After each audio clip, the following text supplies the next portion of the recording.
അർശിൻ ചോട്ടിൽ റമളാൻ ഔവലിൽ ഒരു കുളിർക്കാറ്റുണ്ടറിഞ്ഞിടണേ.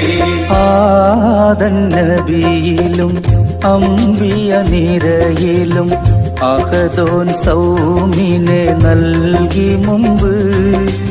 ആദൻ നബിയിലും അമ്പിയ നിരയിലും അഹദോൻ സൗമിനെ നൽകി മുമ്പ്. അതുപോലാറ്റലിൻ ഉമ്മത്ത് നമ്മിൽ നൽകി റമളാനിൽ ഫർള് നോമ്പ്. അതുപോലാറ്റലിൻ ഉമ്മത്ത് നമ്മിൽ നൽകി റമളാനിൽ ഫർള് നോമ്പ്. ആദൻ നബിയിലും അമ്പിയ നിരയിലും അഹദോൻ സൗമിനെ നൽകി മുമ്പ്.